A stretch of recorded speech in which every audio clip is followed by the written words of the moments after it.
Grandpa stole his first buggy in 1892.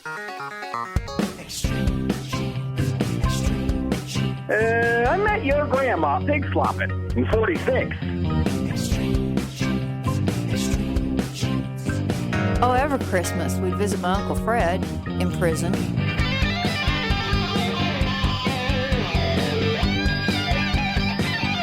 You have found us. It's America's Family History Show, Extreme Genes, and extremegenes.com. It is Fisher here, your radio root sleuth, on the program where we shake your family tree and watch the nuts fall out. This segment is brought to you by legacytree.com.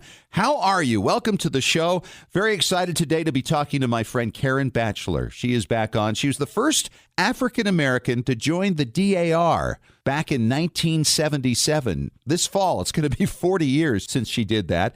And now she's on to a new project, or shall I say multiple projects. And you're not going to believe what she's up to and why she's doing it. We'll talk to Karen coming up in about 9 minutes or so. Then later in the show, we're going to get an update from Thomas McKenty from High Definition Genealogy in Chicago, talking about some of the trends he's seeing in DNA these days. And of course, later in the hour, Tom Perry, our preservation authority, will be here talking about how you could scan your own negatives, what it would take, and how you can do it inexpensively. It's going to be good stuff. But right now, it's off to Boston for my good friend David Allen Lambert, the chief genealogist for the New England Historic Genealogical Society and AmericanAncestors.org. How are you, David? Oh, I'm doing great. Back in Beantown after being out in Denver, Colorado, where I gave a few lectures to the Colorado Genealogical Society out at the Denver Public Library. So back home for a little bit. Very nice. All right, let's get going with our family Histoire news today, and we'll start out by spinning our Wheel of Wherever.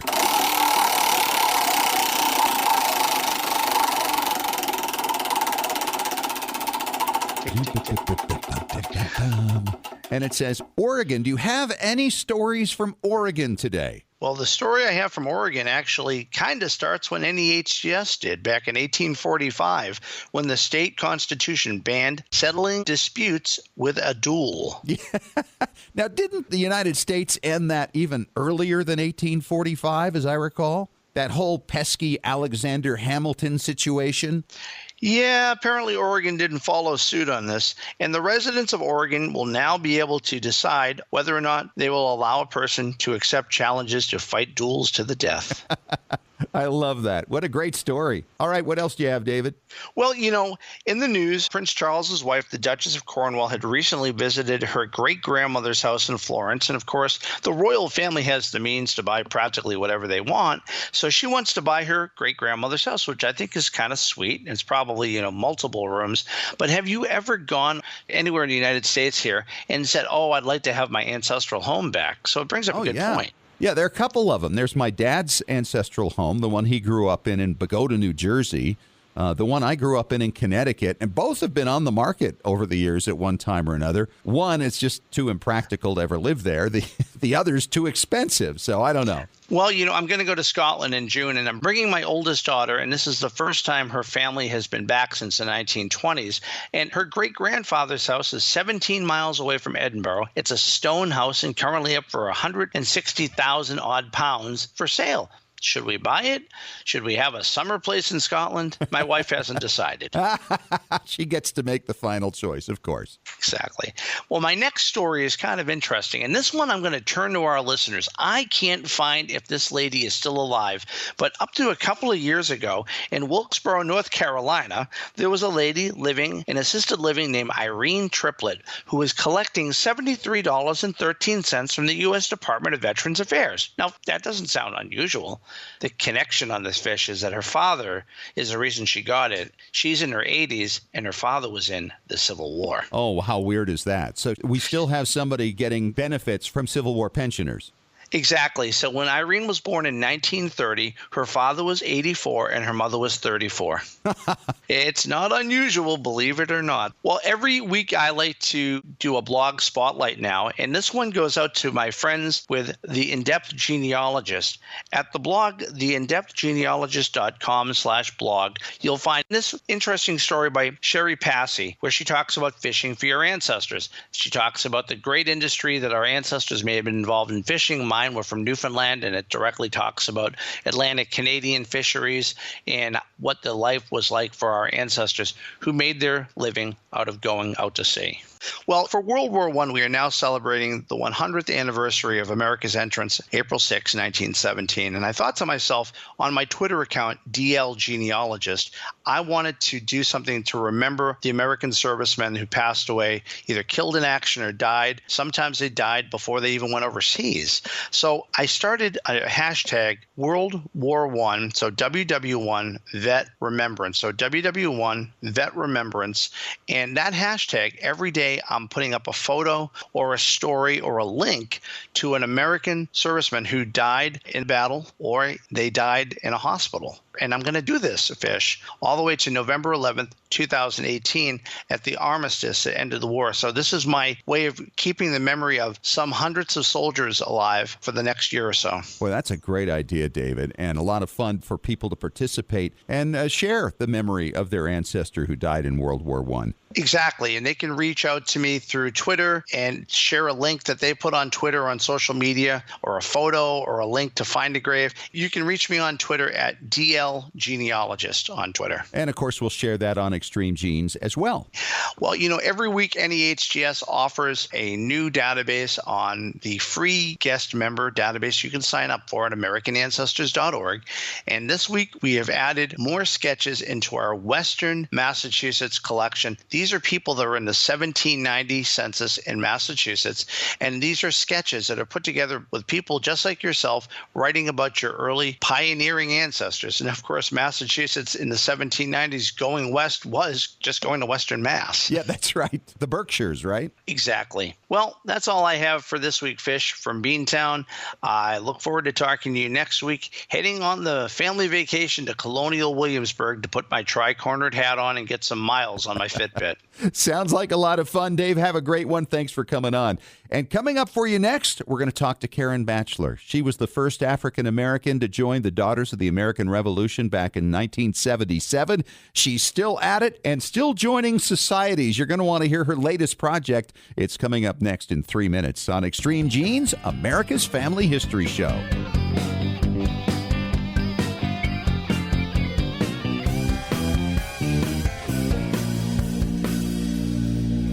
Did you know that Family Search Family Tree is available through a powerful new mobile app experience?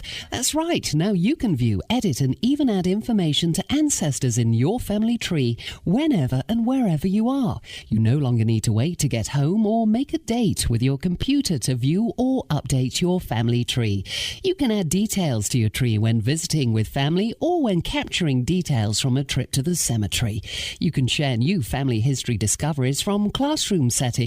You can even make the most of your time when waiting for doctor appointments or car repairs. Get started today by downloading the free Family Search Family Tree app to your Apple or Android device. Visit familysearch.org/tree app to get the Family Tree app for free.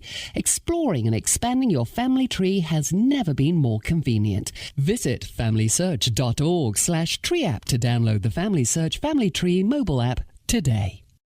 Legacy Tree Genealogist is a proud sponsor of Extreme Genes. Based in Salt Lake City, Utah, near the world's largest family history library, we've been working with genealogists all over the globe since 2004 to track down records, find your ancestors, and the stories that bring your legacy to life. We also analyze DNA test results, help you join lineage societies, and find missing cousins or heirs to property. Legacy Tree is the recommended research partner of MyHeritage.com and is the world's highest client-rated genealogy firm. Call us toll-free at 1-800-818-1476. Call now or register online to get a free estimate. Learn from our free genealogy tips on our blog at legacytree.com/blog. Even experienced researchers can benefit from our proven and experienced staff of specialists who can bring new approaches to old problems. Legacy Tree Genealogists. We do the research. You enjoy the discoveries. legacytree.com.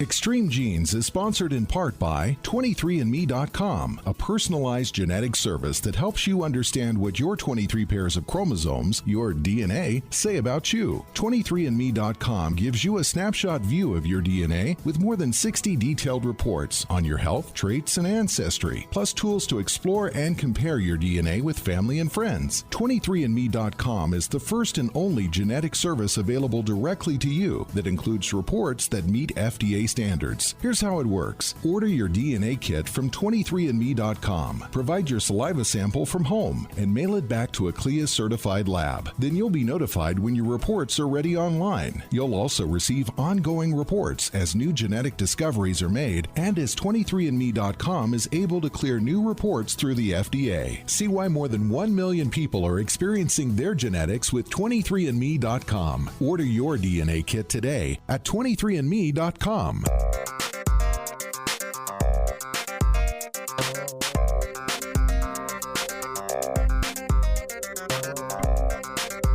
And welcome back to America's Family History Show, Extreme Genes and extremegenes.com. I am Fisher, your radio root sleuth, and it's been well over a year since you first met my next guest, Karen Batchelor. She is the first African-American person to enter the Daughters of the American Revolution. It's the 40th anniversary this year? It is, Scott, in October. That is fantastic. You're going to have a big celebration? Oh, no, I don't know about that. But I'm really glad to have been a member of DAR for so long. It's been a great experience.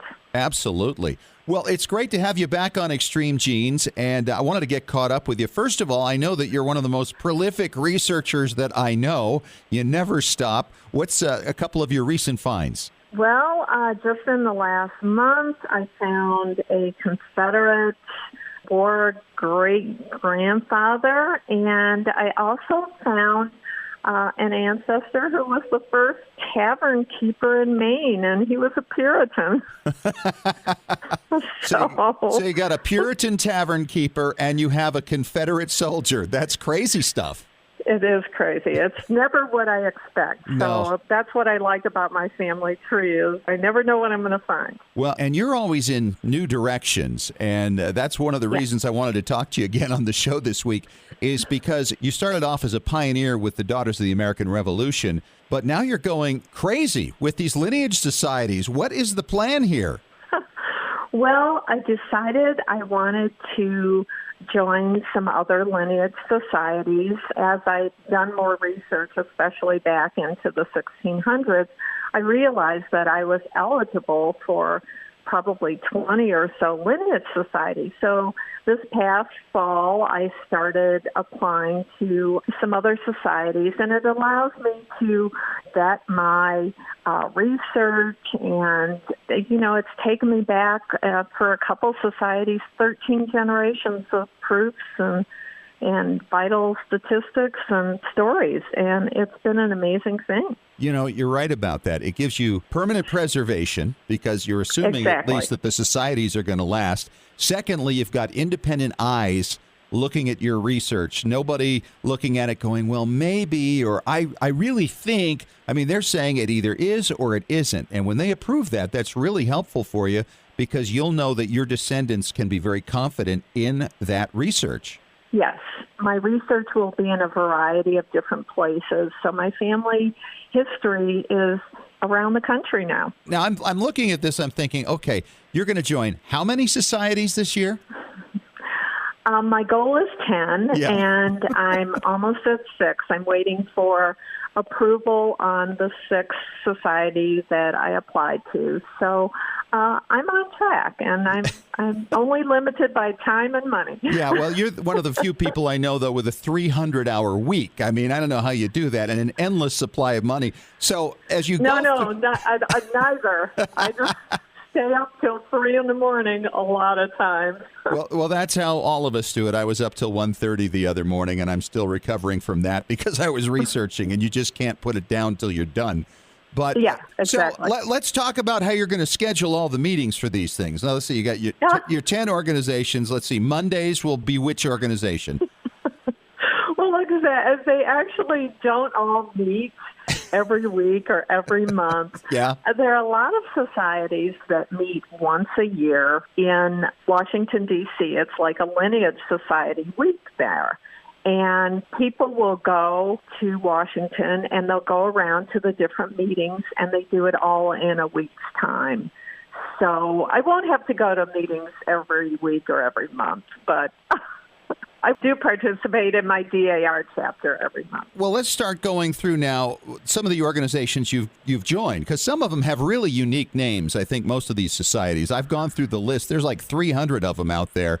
Some of them are a little bit crazy. Now, what's the weirdest name you think on the list of the ones you're joining?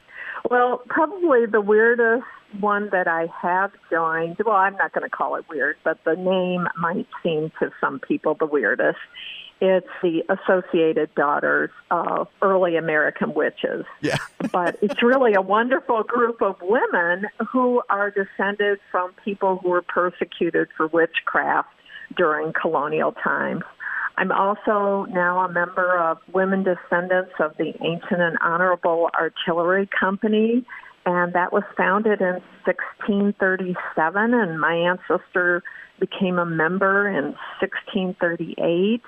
There's Flacken and Trencher, which are the early tavern keepers, the first ones. That's a pretty interesting one. So I'm filling out my application for that one now. So that is for your guy you just found up in New Hampshire, right?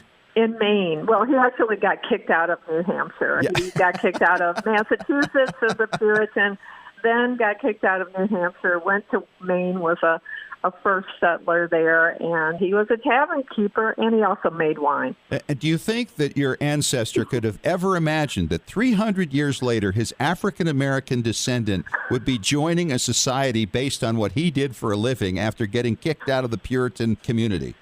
Well, you know, I'm probably a skeleton in a lot of family trees. I think you're the gem in a lot of family trees, Karen. So, well, I hope so, that too. So what's the hardest organization for you to join so far? Well, I think the hardest one to do the proofs for was Ancient and Honorable Artillery, because I did the original research for my line, and it took me back 13 generations. So you have to have proofs for 13 separate generations, all the facts, all the vital statistics. And I can tell you, I had piles around my living room for each generation. There was a pile of proofs, and my cat was sitting there wondering what was going on. But I think for me, that's been the most challenging, but also the most rewarding.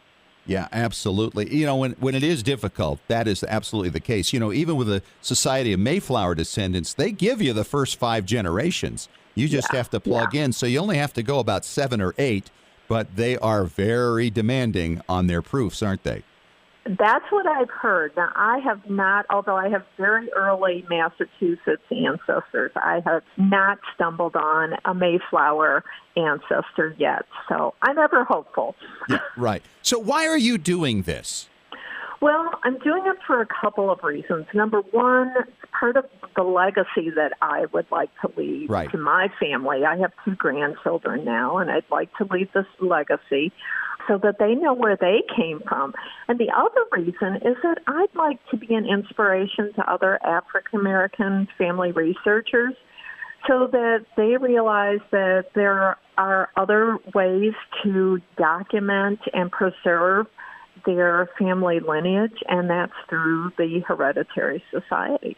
Yeah, that's absolutely true. Do you think there's any interest? Have you seen that through your own children yet?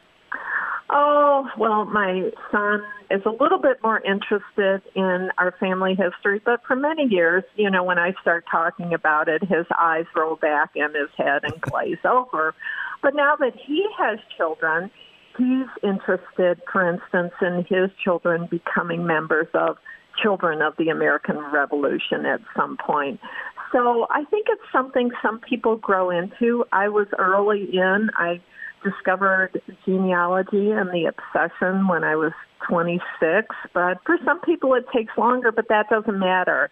It's whenever you come to it, you find a new part of who you are, and it's an amazing feeling. Boy, that is absolutely true. I also started at 26, but I'd lost a Really? I'd lost a lot of people by that time. My dad, Oh, me too. 2 uncles, a brother, all my grandparents. And so by the time I got married and started having kids, suddenly I wanted to know who these people who had been in my life when I was a child, who they were and what their backgrounds were. And it's certainly been an enriching part of my life, obviously.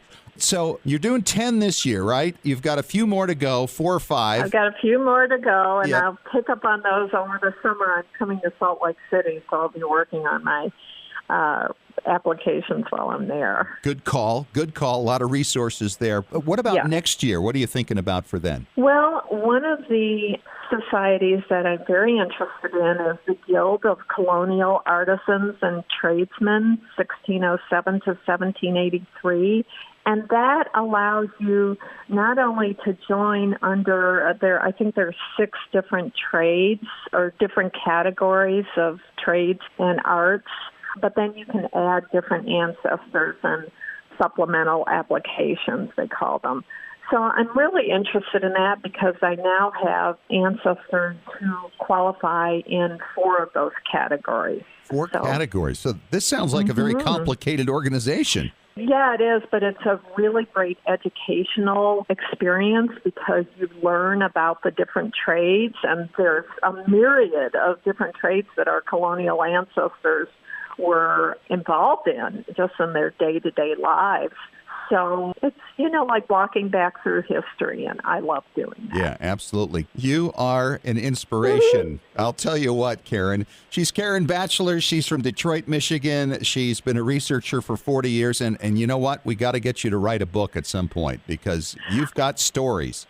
I do have stories, so that's on the list. Yes, it is. If I could just tear myself away from doing the research, which is my real passion. Well, that and your cat. Yeah. All right. Karen, great having you on again, and we look forward to catching up with you soon. Oh, Scott, it's always great to talk with you. Thanks for having me on the show. Always a pleasure, Karen. And coming up next, Thomas McKenty from Chicago talks DNA in 5 minutes on Extreme Genes, America's Family History Show.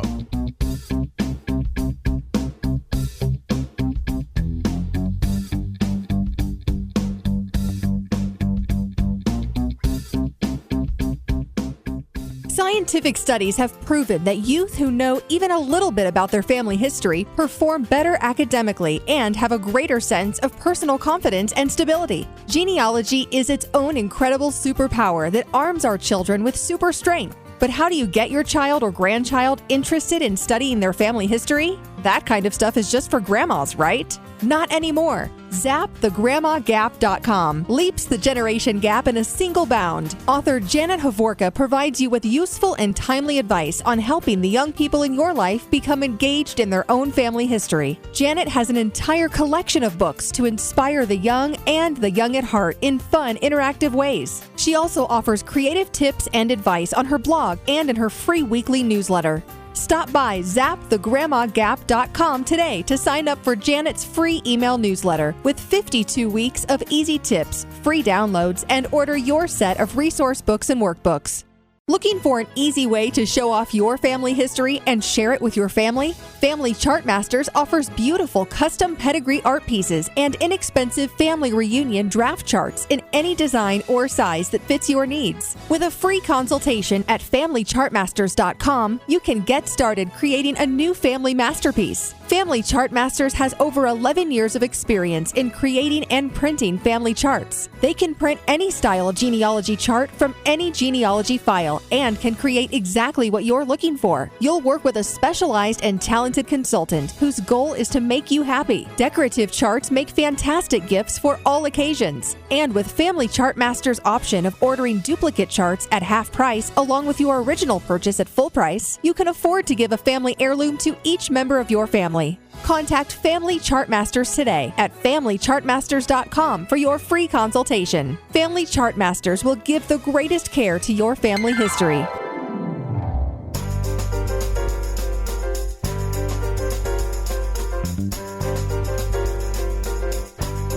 Well, here it comes, National DNA Day. Hi, it's Fisher. It's Extreme Genes, America's Family History Show on extremegenes.com.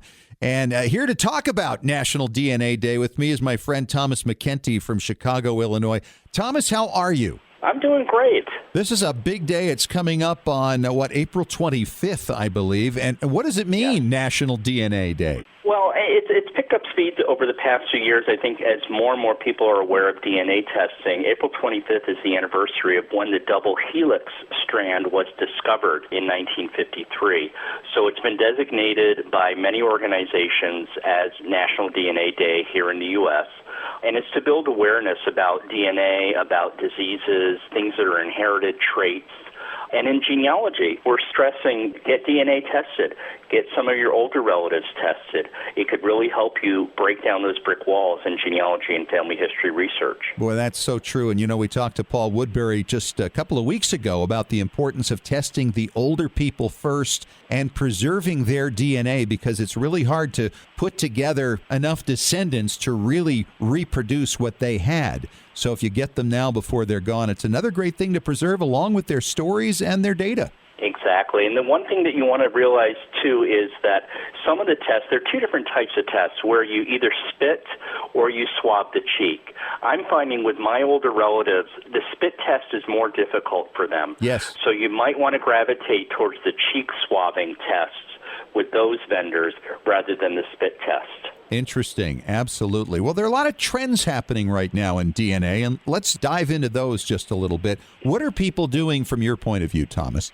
Well, I think mostly what we're seeing in marketing on television and radio, they're stressing the ethnic breakdown, what is your background, and unfortunately, most people are stopping there, but they don't understand that there's a whole community online waiting for them to match and to find, cousins that you never knew existed, to help people with their research. But just because you test, don't think that automatically you have to go on to these communities, but it really is much more beneficial. It's taking DNA testing to the next level. Well, you're right about that, and I've run into an awful lot of people who, like you say, believe that the ethnicity test is about the end game of this whole thing. And I had a friend who was just like that a year or so ago, and she was adopted and then came to realize, oh, wait a minute, I have a first cousin on here. And as a result, I was able to help her identify her birth mother and later her birth father just as a result of that test. And it has changed her life. She's in touch with these people. They have relationships. But she had no idea because the DNA test she took was a gift to her for Christmas. Exactly, yeah. And the new issue of the Illinois State Genealogical Society's quarterly is out right now. And there's a genetic genealogist in Madison, Wisconsin named Mary Eberly. She wrote an interesting article about this whole adoption thing. She even found for a client relatives that had been dead quite a while. So it's amazing the matches that you can find if you're adopted or if you've ever had questions. And you never know what you're going to find. It is almost like a box of chocolates when you do a DNA test. And we're seeing more and more people now also wanting to start to piece together what part of their DNA came from who. And it's something I haven't got into yet, but I'm sure a lot of folks have. Let's talk about that a little bit and the benefits of it. Yeah, it's interesting. When you look at it, you think that you get almost everything from your mother's side or your father's side, but really there's a term I've been hearing more and more. It's a dice roll. Yeah. That's why my brother and I look slightly different because we have different traits. So if you have got grandparents, you've got 4 grandparents, you might get 24% from one and 23 from another, 27 from it. See, it's going to add up to 100. So you are going to have differences. And also, certain traits are lost over generations because they just don't get passed down. Yeah, and so when you start to trace this genome, and a lot of different companies now are able to help you to do that, and there are great tools that are available now for it as well. But I think the privacy thing is holding a lot of people back. And I think the biggest evidence of that is if you go to any of your companies and look at the matches, you'll see how many people match, but they wouldn't post a tree or they keep it private. Right. exactly. And the thing is, when you set up your account, if you're new to the site, you don't have to use your full name. You can use an abbreviated name. You do want to use a valid email address so you get your alerts and matches. But the other thing is always read the privacy policy before you take the test for the website that's administering the test. Then the first thing I always say is when you're notified that your results are in, do a download of the raw data. Any credible DNA testing site will allow you to port your data, is what I call it. It's portable. You should be able to download it to a zip file. That way you can upload it to another site or do what you want. You paid for that data, for that test. So you should make sure that you go in right away and get that. Yeah, that's a good point, because when you can share it elsewhere, you can often get matches for a lot smaller expense than, say, doing another test. Right, exactly right. If you've done an autosomal test at Ancestry DNA, you're not really going to get many different results if you do it with MyHeritage, etc. So the thing is, you should be able to port that data, as I call it, and you should be able to put it where you want to. Exactly. So let's talk about this privacy thing a little further. I hear, especially from older men, it seems to me. I don't know why that is, but they'll often say, well, is the government going to be able to know about it? And I'm thinking, well, what are they going to do with it? You know? Well, yeah. Also, there's what if life insurance or health insurance companies were able to identify carriers of certain diseases and then redline them and not provide coverage? Right. I mean, that's one thing. You know, what if you had your DNA data on a smartphone and it got hacked, or on a computer it got hacked? What if someone knew that Huntington's disease ran in your family, or this or that? Could an employer say, well, we don't want to hire someone, like that? Those are the basic fears. Right, but that's not a legitimate fear, because these companies really can't provide that material to anybody who would take it. No, they can't. So the thing is also, the way that I look at it is, I know that my doctor and my health insurance company, they have certain information about me, and it's part of getting treated and getting well. And so what I'm finding is, mostly with the millennials, have a different view of privacy than I think some of us that are baby boomers are on the older edge there, is millennials are willing to trade off a perception of privacy in order for a certain benefit, to do connections, to do mashups and things like that. So I think that's why DNA testing is also taken off. I think you're absolutely right. All right, we have very little time here, Thomas. We got to talk about the benefits that are going to come up on National DNA Day that everybody needs to know about. Yeah, in the past few years, it's been a one-day event, but the indications, I do market research in genealogy. I've talked to a few vendors. I can't say who's going to have what price, although I do know that information. Most sales will probably start on Friday, April 21st, and run through Tuesday, April 25th, which is National DNA Day. I'm predicting prices will be at least $69, if not lower, for some of these $99 tests. So the last time we saw prices like that were around the holidays in December. So I don't think that you'll see these prices again until the end of the year. So what I'm recommending, if you have a family reunion coming up, why not set up a swab or a spit booth for DNA, especially with your older relatives, and do that, and buy as many tests as you can afford. But also go to nationaldnaday.com and figure out what test is right for you. That's what I've done by creating this site, is I go through all the different vendors and explain who sells what test, what is your research purpose, and I also will have all the prices, all the sales, all the promo codes and coupons up there as well. Boy, that's great stuff. He's Thomas McKenty. Thanks so much for coming on and talking about this, Thomas. We got to go there. That site one more time, nationaldnaday.com, right? Right, nationaldnaday.com, and we have a huge contest starting on Monday the 17th, and that you could win Ancestry DNA kits, other kits from other vendors, books, webinars, and more. Boy, it sounds like a lot of fun. Thanks so much for coming on. Great, thank you. Tom Perry is next, talking about scanning slides in 3 minutes on Extreme Genes, America's Family History Show.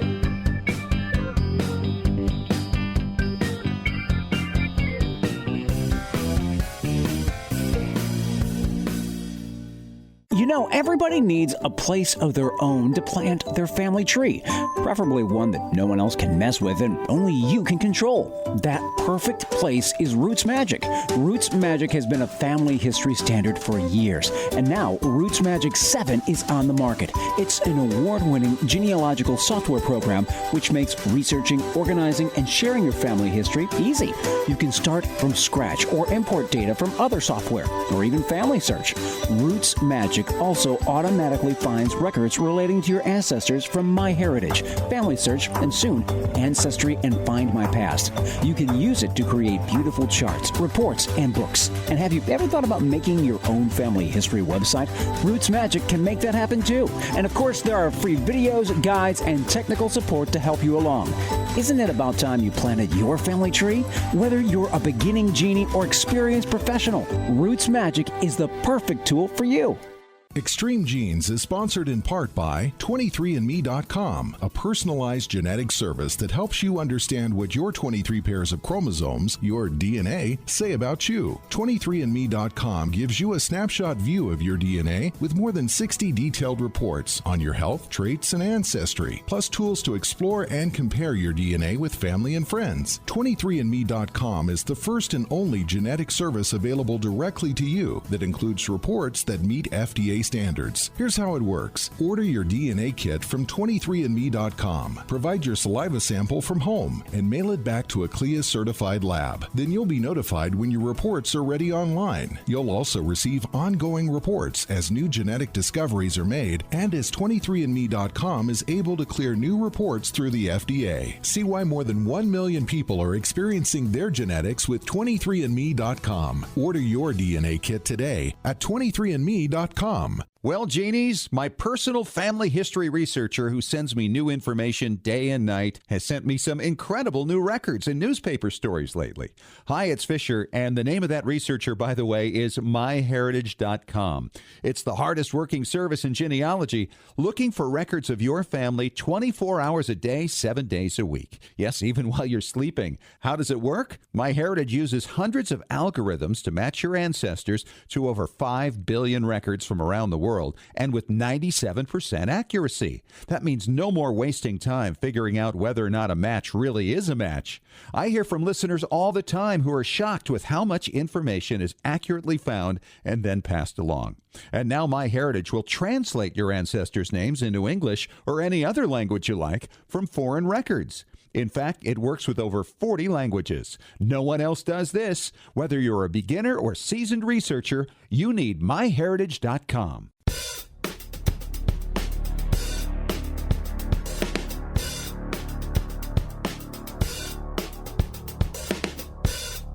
It is time to talk preservation on Extreme Genes, America's Family History Show on extremegenes.com. My name is Fisher, and this segment is brought to you by FamilySearch.org. Tom Perry is here, our preservation authority from tmcplace.com.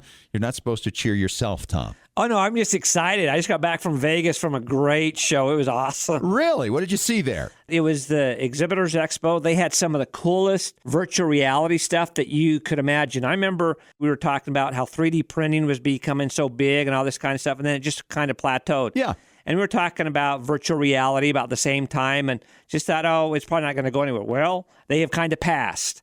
And virtual reality is becoming homegrown. We talked about kind of jokingly, I think about 6 months ago, about taking some of your old movies and making them 3D. Right. That's not a joke anymore. The reality is you could actually take your old 16 or Super 8 or regular 8 and go in and manipulate them with the right software and actually, be visiting with grandma, your grandkids that never knew who great-great-grandma was, and actually almost interacting with them. It's just amazing what it's doing. Wow. Oh, no. It is incredible. You have to have a lot higher credentials than I do. It's a little bit above my pay grade. But these people that write the code and do these things, and with something like Wondershare, which we talk about all the time, has options on that where you can go in and do 3D type stuff for virtual reality. It's just absolutely amazing where the industry's going. So what other companies are involved in this? There's so many of them. I don't even remember all of them. It used to be like just Sony and Panasonic. Those were the main ones. But now everybody's got one. They had walls bigger than a big dining room wall that's all LED. And not only is it a giant LED TV. It's waterproof. You can have it outside right next to your pool. You can do anything with these things. Put them on the side of a bus, whatever. Wow. Well, this sounds like great times and a lot of segments up ahead to talk about this as it develops. When are we supposed to start seeing this on the market? Pretty quick. Some of the things are already out there. They're very basic. Like I know Google is really involved with some things, the new Google glasses that you can get. So they're starting to whet our appetite. And then I would think this Christmas there's probably going to be a lot of new things that are going to come out that's just going to blow people's minds. So in time maybe for fall. Oh, yeah. Oh, absolutely. I would think so for sure. Because that would be really fun to get for Christmas, wouldn't it? Oh, it would. Go and get all your slides and photos and films scanned, and then get somebody in your family, like one of the kindergarten kids that knows all this stuff really, really well, that can take this stuff and turn it into virtual reality, in 3D. Well, is it possible then to take this technology and then turn it into, say, 3D printing? Basically, I guess you could do those. I think there's a way that you could tie these two technologies together, which I've never heard anybody mention. I've never thought of it myself, but hey, maybe one of our listeners out there, a light bulb just went on and go, I'm going to take Fish's idea. I'm going to run with this because this could make something really cool. That is very fun. All right, what are we going to talk about here today? After we talked last week a little bit about scanning, we had quite a few people email us with questions about, hey, I've got all these negatives. I got different size. I have postage stamp. I have 110s. How do I scan those? What's the best way to scan those? Is that something I can send in? Or is it a DIY project I can do myself? Wow, scanning negatives. I've thought about that before, even tried it before on my scanner at home, and it doesn't come out too well. Obviously, I have no idea what I'm doing with that. Where do we start with this? You got to be really careful. A lot of people just think a scanner's a scanner. It's like saying any automobile's an automobile. If you have a station wagon, you want to be hauling tons of dirt to build a swimming pool with or something. You need to find a scanner that's made specifically for that. If you have a hybrid that you think, okay, you can use this because it can do negatives and prints, usually it's going to be stronger in one and not in the other. And usually the slide part is secondary. So it's just like, let's throw this in to get the market better. You want to get a scanner that's specifically made for that. You can rent them from Easy Photo Scan if you want to buy them. You want to go online and make sure you get one that's specific for that, a high-quality one like that. If you have a ton of stuff to do, that's what you want to get. Otherwise, you want to rent one or send it in to us or somebody else that has the right equipment. All right, we will continue with talking about scanning your negatives coming up in 3 minutes on Extreme Genes, America's Family History Show.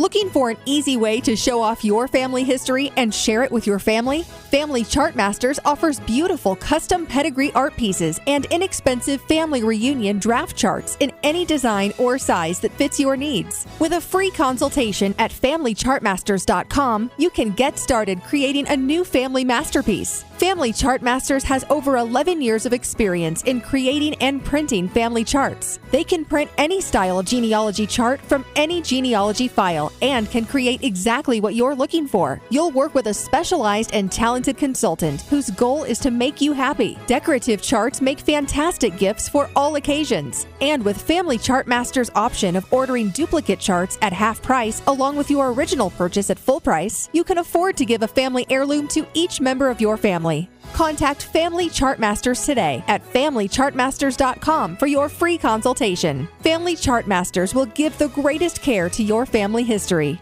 When was the last time you heard your grandmother's voice or saw your family enjoying life back in the 1950s or 60s? If the reason is you haven't known what to do with your old recordings, videos, and films, here's your answer. The Multimedia Center in Salt Lake City. We brought in a video project to the Multimedia Center, and overnight they duplicated it to DVD so we could meet our deadline. The Multimedia Center, 2870 East, 3300 South, Salt Lake City. Open Monday through Friday, 10 to 6. Call 801-483-1717 or go to transferduplication.com.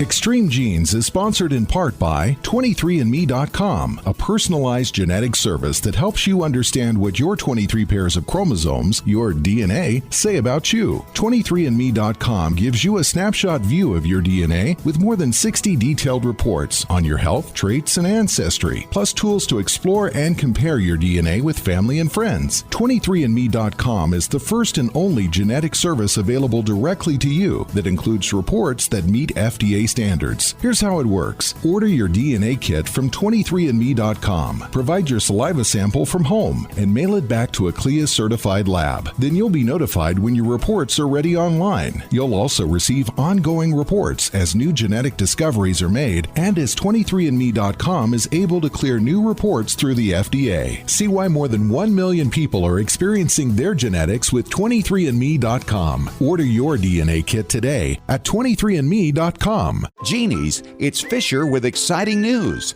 The Weekly Genie, the official newsletter of Extreme Genes, is here. It's your Monday morning briefing on what's happening in the world of genealogy and family history and on Extreme Genes. Get all the details of jaw-dropping stories of discovery and keep up with the latest techniques in family history research. Get to know more about your favorite Extreme Genes personalities, and it's free. Sign up for the Weekly Genie now at extremegenes.com or the Extreme Genes Facebook page. And when you do, you'll receive David Allen Lambert's top 10 tips for beginning genealogists from the chief genealogist of the New England Historic Genealogical Society. Sign up today for the Weekly Genie.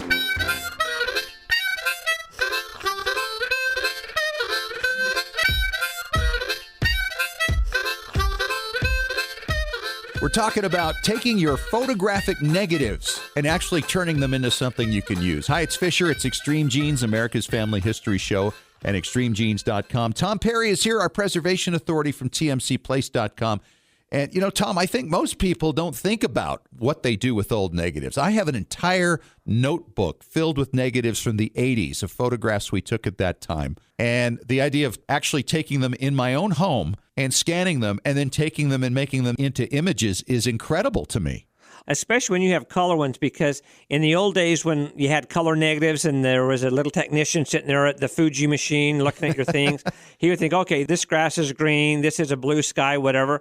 And you might look at it, no, that's not the shade of green our grass was. In fact, our grass was dead. And if there's not somebody in the photo that has flesh tones that they can use as a, kind of a way to calibrate it, they don't have anything. And they don't know if you're lily white like I am, or you're tan, or you're really dark skinned. They don't know these kind of things. So sometimes it's nice to go back to those negatives. And we have people all the time that come in and say, oh, I loaned out some photos to somebody and they say they don't have them anymore. I know they do have them. But hey, I found a box of negatives and the negatives are in there. So now what do I do? Sure. And as we talked about, Nikon and Canon make great scanners. So if you want to go to something like that, but you need to get one that's specifically made for scanning negatives. I really recommend that. And then there's some people that have emailed us and said, hey, I've got 110s, or I've got those old circular carousel type negatives. What do I do with those? Or I've got the 3D negatives, or the ones that went in the old GAF viewers. What do I do with those? Well, those ones you're going to have a flatbed scanner that's made for negatives because there's not templates for them. We still have a template for a 110. So if you have those little teeny 110s the size of your fingernail, we still have ones for those because we've just had them forever. Now, those are for those little tiny cameras from the 60s, right? Yep. In fact, something you see on the old TV show like Get Smart or something, that the secret guys would have that looks like a little gum wrapper, and they'd be taking photos with it. The agents, yes. Exactly, the secret agents. And it was actually 110 film. And a lot of people shot those because back when the economy was kind of not as good, film was very, very expensive.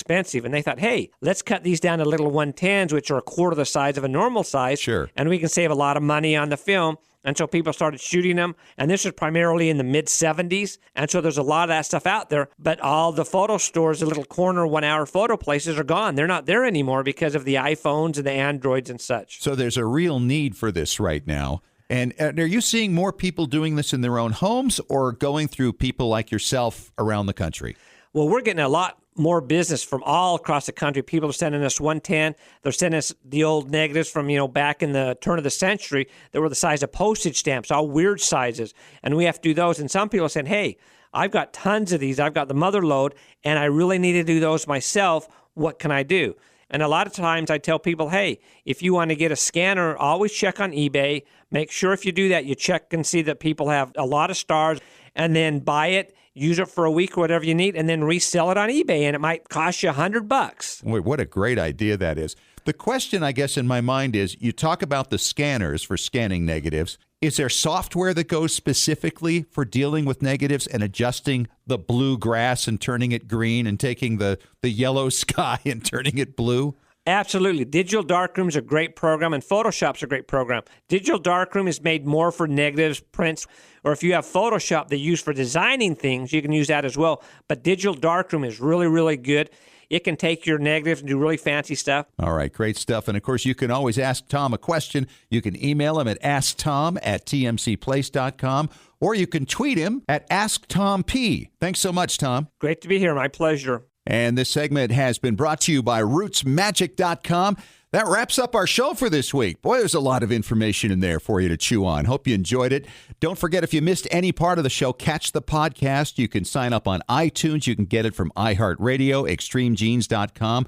Better yet, sign up for the Extreme Genes app. It's absolutely free in your phone's app store. And don't forget to sign up for the weekly Genie newsletter at ExtremeGenes.com. It's free. Talk to you again next week. And remember, as far as everyone knows, we're a nice, normal family.